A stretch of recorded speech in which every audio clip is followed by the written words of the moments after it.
তোর কত বড় সাহস, আমার থেকে না শুনে তুই তো তাক ছাড়লু কি জন্যে? আজকে তোক মারতে মারতে মেরেই ফেলামো। উনি তো নেতা মানুষ, তাই ওনাকে আটকে রাখলে তোমরা বিপদে পড়তে পারো। অকাম করে দরদ উঠলে উঠছে না, খুব দরদ দেখাচ্ছ। আমার খাস, আমার পরিসার অন্যের টপে পানি ঢালিস। আজ তোক পানি ঢালা বাইর করে দিচ্ছি, দাঁড়া। মারতে মারতে মেরে ফেলাবো নাকি? যে ঘটনা ঘটছে সেটা কি আর ফিরে আসবি? বৌমা তুমি একটু সাইডে যাও তো, কাছে থাকলে আরো মারতে পারে। শালার বেটা যখন চলে গেছে তাহলে ময় মুরব্বিক ডেকে একটা বিচার করা হোক। তুই কি কস? বলে গেলেই কি সই দিমো? গর্তের মধ্যে লুকালেও এক চুম্বক দিয়ে টেনা বের করবো। এর বিচার না করে আমি ওকে ছাড়তেছি না। ওই জানে না যে মন্টু কত বড় খারাপ। তুই আমার চোখের সামনে থেকে সর, এই বাড়ির তোর আর কোনো জায়গা নাই। ওগুলা ভ্যাস ধরে কোনো লাভ নাই, তোকে আমি রাখবো না, এটাই আমার শেষ কথা। সালিশ না করতে বইয়ে কুটি বের করে দেবো রে। আগে কি সলিউশন হয় সেটা দেখা লাগবে, তারপর একটা ব্যবস্থা নিলেই হবে নি। তাহলে চাচা আপনি এক দেখে রাখেন, আমি তো তার সাথে একটা রফা দফা করে আসি। এই মন্টু ডাক্তারের ইজ্জত নিয়ে চিনিমিনি কত ভয়ানক হয় সেটা এবার আমি বুঝবার পারবি। এত মাথা গরম করে কিন্তু কাম হবে না, ঠান্ডা মাথায় ভেবে চিন্তে কাম করা লাগবে। তো তাক টাইট দেওয়ার মতো একটা সুযোগ আসছে, কৌশলে হ্যান্ডেল করা লাগবে। এত চিল্লে চিল্লে হল্লা পাল্লা করলে কিন্তু আমসালা দূরেই যাবে। তোতা হলো নেতা মানুষ, কখন কুটি প্যাঁচ লাগাবি সেই জন্য ভেবে চিন্তে কাম করা লাগবে। ভাবনা চিন্তা সব আমি করছি, আর একটা সমাধান না আসা পর্যন্ত আমি পানিও খাবো না, আমার মাথা ঠিক নাই। আপনি এটি থাকেন, আমি ঘন্টা খানিকের মধ্যেই ফিরে আসছি। আচ্ছা যা, আমি আছি।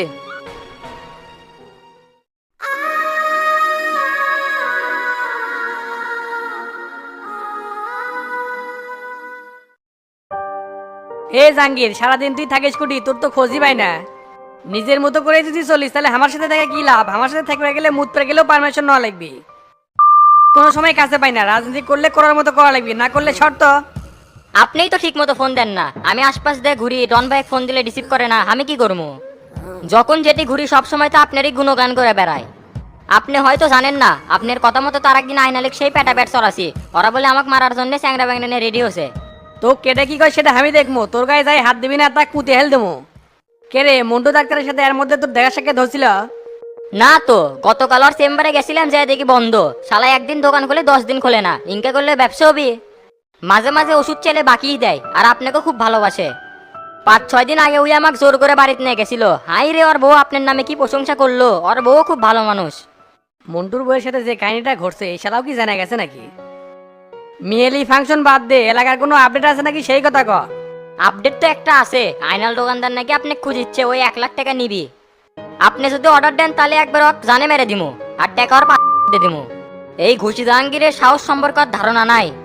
তোরা তো উত্তেজিত হওয়া লাগবি না, যা করার আমি করবো নি। মাথা মতো তো ঘুরিচ্ছে, তুই একটা কাম করতো, বকুলের দোকান থেকে 1 প্যাকেট সিগারেট নিয়ে আয়। আচ্ছা ভাই, যাচ্ছি।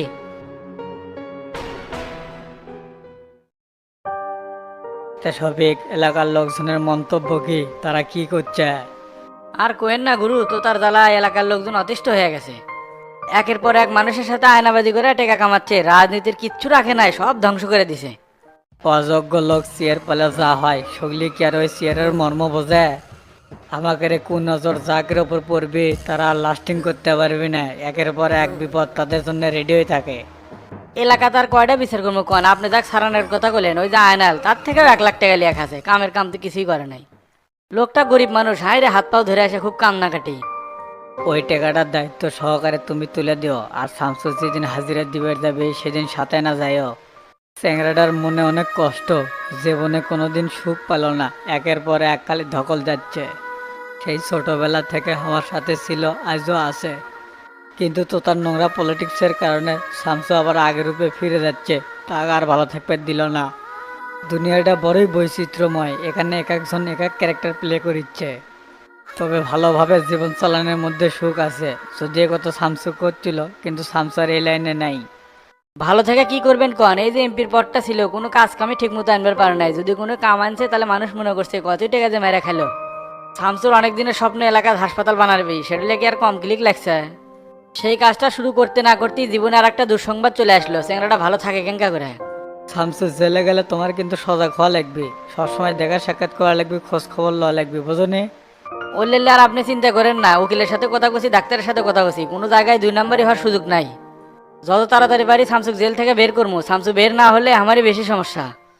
উকিল কছে 2 থেকে 2.5 মাসের মধ্যেই বের করে দেবো, আমার কথা মতো খালি কাজ করে যান। বের করার ব্যবস্থা আমি করতেছি, তুমি খালি চোখ কান খোলা রেখে চলাফেরা করো। তো চলেন রুমে যাই, ফ্রেশ ট্রেশ হয়ে রেডি হয়ে শামসু আসলে আবার রওনা দেওয়া লাগবে। আচ্ছা চলো, আর যা করলাম বিষয়টা মাথায় রাখো। ঠিক আছে। তা রওনা দিচ্ছ কখন? এখানকার কাজ কাম সব শেষ করলাম, আল্লাহ যদি বাসায় সন্ধ্যের পর পরই রওনা দিমো। কতদিন হলো তোমার দেখা নাই, মনটা তোমার জন্য ব্যাকুল হয়ে আছে। তোমার সব পছন্দের খাবার রেডি করছি, জেলে ঢুকলে কতদিন ভালো মন্দ খাবার খেতে পারবে না।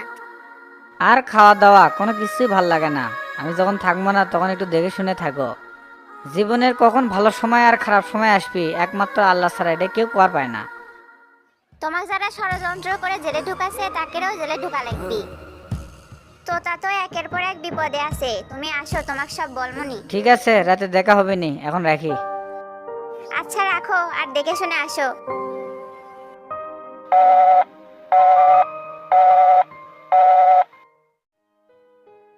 আরে মন্টু ভাই, আমি তো তোমার কাছে যাচ্ছিলাম, তার মধ্যে তুমি চলে যাচ্ছ। যাই হোক, ভালোই করছো, ভিতরে এসে বসো, নিরিবিলিতে আলোচনা করি।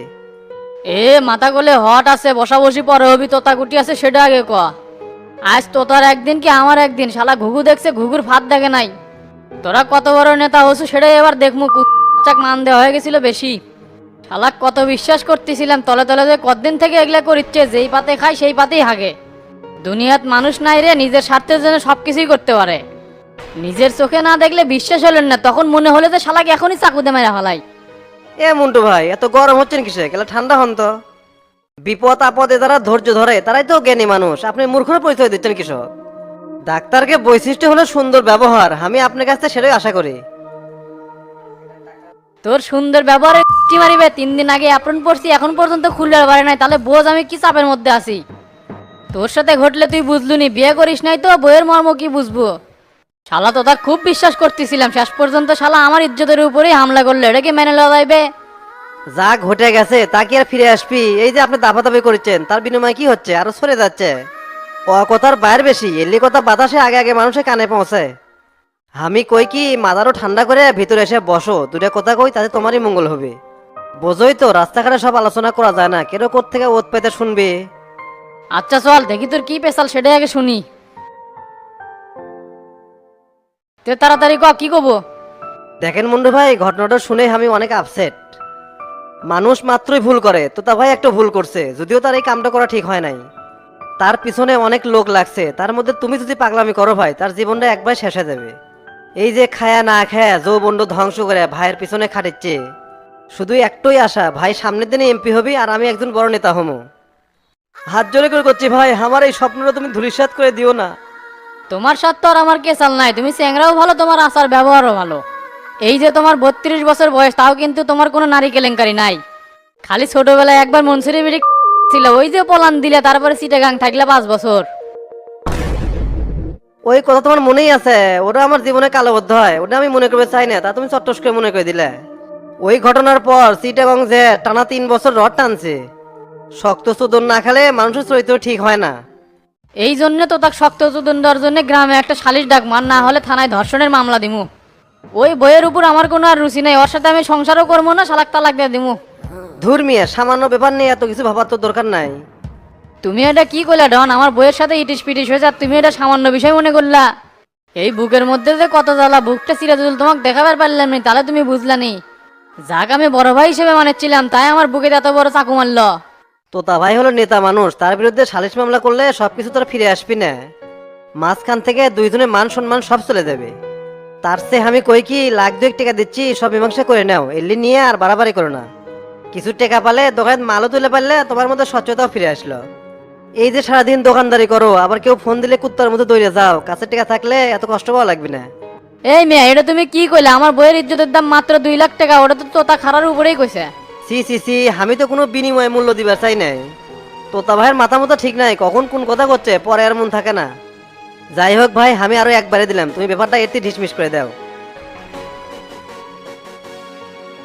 চুপ করে আছে কে? সালিশ মামলা করে মান সম্মান খাবে নাকি 3 লাখ টাকা নিবে? স্বচ্ছভাবে জীবন চলাবা গেলে টেকা খুব নিড। তাই কই কি ঘটনাটা দুঃস্বপ্নের মতো মনে করে সব ভুলে যাও। আমি খারার উপর কোনো সিদ্ধান্ত দিবার পারতেছি না, আমার না ভাবা লাগবে এই বিষয় লিয়া। ঠিক আছে, আপনি তাহলে ভাবার সময় নেন, আর এগুলো বিষয় কারোর সাথে শেয়ার করার দরকার নাই। আচ্ছা তে তোতা কোনটি, আমার না ওর সাথে কথা আছে। তোতা ভাই যে কুটি গেছে আমি তো জানি না, তবে আমার সাথে দেখা হলে আমি কমুনি। ঠিক আছে, আল্লাহ যদি বাঁচায় তাহলে কালকে আপনার সাথে দেখা করছি। আচ্ছা উঠলাম, তাহলে দেখা হবেই নি। কি বাচ্চু মিয়া, মন খারাপ নাকি?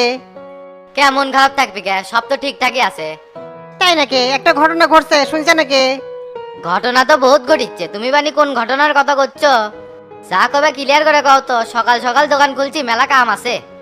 তোমার বস তোতা ওই তো মন্টুর বয়সে ধরা পড়ছে। 2 দিন হলে কি কীর্তি গেলা চলিচ্ছে না, তুমি জানি না জানা ভান করিচ্ছ। ভাক্কার বেসাল নিয়ে যাচ্ছ, দুনিয়ার মানুষ কেউ জানে না, খালি তুমি জানো। মিসাই ভাইয়ের নামে কলঙ্ক ছড়াচ্ছ, তোতা ভাই জেনে ফেললে না তোমার পিছন দিয়ে বাস দিবিনি। মন্টু দোকানদারের বাড়ির পাশে আমার ভাইয়ের বাড়ি, ঘটনা যেদিন ঘটছে সেদিনই আমি শুনছি। শিওর না হয়ে দাঁতের ফাঁক দিয়ে বাই করি নাই, আজকে সকালে শিওর হচ্ছি দেখে তোমাকে করলাম। দেখো তো 2 দিন হলে উনি দোকান খুলে, আরো 2-4 দিন দোকান খুলে পারবি না, উনি খুব চাপে আছে। কেরা কি করলো না করলো সেটা আমার দেখার বিষয় না, মানুষের নামে আজে বাজে কথা বললে গিবত হয়। নেতা মানুষের নামে দুর্নামে বেশি হয়, কি ব্যান হচ্ছে তিল থেকে তাল করে দিছে। যা কছো এটাই কছো, আর জানি কারো কাছে না কওয়া হয়। ভাই জানলে তুমি যে 1 লাখ টাকা পাও ওটাও পাবে না। মগের মুল্লুক নাকি? 2 দিন হলে তো তাক খুঁজিচ্ছি, পাচ্ছি না। আজকে ওর স্যালাড অনেক খোঁজার জন্য বাড়াচ্ছে। কালকে টেকা দেওয়ার ডেট না দিলে আমি অন্য কোনো পদক্ষেপ নেবো। তো তার গল্প তোমার কাছে পেয়ে লাভ নাই, তোমরা একই লাইনের মাঝিতে থাকো, চলে গেলাম। তো তা আমার খাওয়ায় না পড়ায় যে আমি তো তার লাইনের লোক, কথাবার্তার ডাইস ঠিক করো। জেল থেকে বাড়ায় তোমার ভাব বেড়ে গেছে, যে মানুষ কথা কয়ে পারছিল না সে মানুষ আবার বড় বড় কথা কয়। উচিত কথা কলে এরকমই হয়। 10 লাখ টাকা তো তাক দিছো, 20 টাকা তো দিলে পারো নাই। ভাব চাকর দেখে মনে হয় ওই টাকা তুমি ভুলেই গেছো, আর নিবে না। চলো 2 ভাই এক হয়ে তো তাক ধরি, তাহলে টাকা তুলতে সুবিধা হবে। এই 7 সকালে দোকানের সামনে চিল্লায় না তো, আমার টাকা আমি কি করবো সেটা আমার বিষয়। আমার টাকা নিয়ে তোমার অত মাথা ঘামান লাগবে না, তুমি এখন যাও তো। তোমার মুখ থেকে এই কথাই আশা করছিলাম, তে থাকো, গেলাম।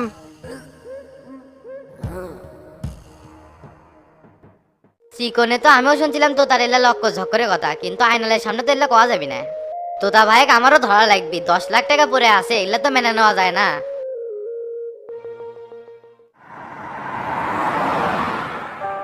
এমপির পদ থেকে কি সত্যি সত্যি ইস্তফা দিয়ে আসলে নাকি? চাচা, পরিস্থিতির কারণে ইস্তফা দেওয়া লাগলো, আর আমি নিজের থেকে দিয়ে আসলাম। আজকাল দেখতেছি পলিটিক্স নোংরা হয়ে গেছে, মানুষের ভালো করতে চাইলে নিজেরই বাস খাওয়া লাগে। কি যে এক ছন্ন ছাড়া জীবন আসলো, কিছুই তো আর ভাল লাগে না।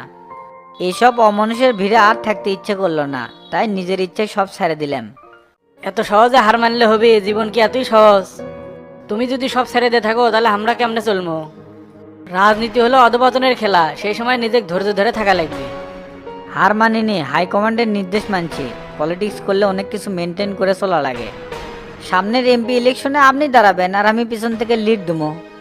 3বার আমরুল ইউনিয়নের চেয়ারম্যান ছিলেন, তারপর পার্টির সভাপতি, আপনি তো অবশ্যই এমপির টিকিট পাবেন। তারপর দেখেননি তোতার লেজে পা দিয়ে কেঙ্কা করে টিককে মারি। তোতার জীবনে বিপদ শুরু, একের পরে এক বিপদ আসতেই থাকবি। আমার কুনজর যার ওপর পড়ে তাই পুরে ছাই হয়ে যায়, তোতার ছাই হওয়ার দিন শুরু। তোমার মর্ম কি আর যাই তাই বুঝবি রে বাবা, আমি ভালো করেই জানি তুমি কি জিনিস। তুমি কি আবার ঢাকার দিকে চলে আসতে চাচ্ছ? এলাকা তার থাকবে না? এলাকার না থাকলে কি আর খেলা জমবে? সময় আসুক, সব খেলা দেখতে পাবেন। যে খেলা শুরু আছে সেই খেলা শেষ না হওয়া পর্যন্ত এলাকা সারমুকিঙ্গা করে। মান সম্মান তো সব শেষ। এলাকার মধ্যে তো দুর্নাম ছড়ছে যে শামসুর মতন লোক এত বড় অকাম করে পাইলো, সামান্য একটা চ্যাংড়া খুন করলো। এটা তুমি ভুল করলে, জনগণ সকলি বুঝতে পারছে এটা তো তার ব্যাস। এলাকার লোক আগেও যেমন তোমাকে ভালোবাসতেছিল এখনো ওই রকমই ভালোবাসে। সেই ভালোবাসা নিয়ে বাকি জীবন পার করতে চাই চাচা। ক্ষমতার প্রতি কোনো লোভ ছিল না, জনগণের সেবা করাটাই মূল উদ্দেশ্য ছিল। খালি নেতা হয়ে যে মানুষের সেবা করা যায় তা কিন্তু না। এখন আমি নিজের মতন করে মানুষের সেবা করতে চাই। আমি আগের জীবনে ফিরে যেতে চাই, আর জনগণের সবকিছু আপনিই দেখবেন। তুমি আমার পাশে থাকলে আমি পাহাড়ও ডিঙ্গিয়ে যাওয়ার পারি বাবা। যতদিন তোমার সাথে মিশতেছি ততদিন তোমার প্রতি আরো মুগ্ধ হয়ে যাচ্ছি। জীবনে সৎ থাকাটাই বড় চ্যালেঞ্জিং। ভালোভাবে জীবনযাপন করে কি লাভ হলো কন? বিনিময়ে জেলে যাওয়া লাগতেছে, তাও বিনা অপরাধে। এলাকাত কত কাজ করতে চাইছিলাম কিন্তু কিছুই করতে পারলাম না, সব ধ্বংস করে দিল এই দুষ্কৃতীরা। প্রায় 4 সপ্তাহ পর বাড়ি যাচ্ছি। এমপি হওয়ার পর এই প্রথম এতদিন বাইরে থাকলাম। 2 দিন পর জেলে ঢোকা লাগবে। বাস্তবতা যে কত কঠিন, মুখোমুখি না দাঁড়ালে বোঝা যায় না। তবে জেলে গেলে এলাকার মানুষ আপনাকে খুব মিস কর্ম। আপনার কাছে একটাই রিকোয়েস্ট, রূপকে একটু দেখে শুনে রাখেন। এই দুনিয়াতে আপনারা ছাড়া আমার আর কি আছে কন? যা কি আপন ভাবি তাই তো পর হয়ে যায়। এগুলো পেশাল বাদ দাও তো বাবা, বিপদের সময় ধৈর্য ধরে থাকা লাগে। বাইরের লোকজন তোমার চিন্তা করা লাগবে না, ওগুলো সব আমি দেখবো নি। আল্লাহ দিলে কয়েকদিনের মধ্যেই তোমাকে বাইর করবো। তাহলে চাচা একটু রেস্ট নেই, খুব ক্লান্ত লাগতেছে। আচ্ছা লেও।